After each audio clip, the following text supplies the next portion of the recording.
శ్రీ సత్యసాయి జిల్లా హిందూపురం పట్టణంలో సీనియర్ పాత్రికేయులు ఉమ్మడి అనంతపురం జిల్లా ఉత్తమ రిపోర్టర్ అవార్డు గ్రహీత మేకల కిష్టప్ప జన్మదిన వేడుకలు ఘనంగా నిర్వహించారు.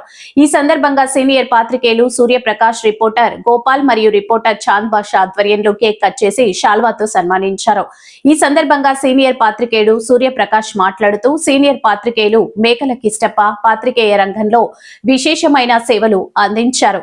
ఉమ్మడి అనంతపురం జిల్లా బెస్ట్ రిపోర్టర్ అవార్డు ఆయన ప్రతిభకు నిదర్శనం. పాత్రికేయ వర్గాలకు స్ఫూర్తిదాయకంగా ఆయన సేవలు నిలిచిపోతాయి అని అభినందించారు. జన్మదిన వేడుక సందర్భంగా మేకల కిష్టప్ప మాట్లాడుతూ జన్మదిన శుభాకాంక్షలు తెలిపిన ప్రతి ఒక్కరికి హృదయపూర్వక ధన్యవాదాలు తెలిపారు. ఈ కార్యక్రమంలో సీనియర్ పాత్రికేయులు మరియు పట్టణంలోని మీడియా ప్రతినిధులు తదితరులు పాల్గొన్నారు.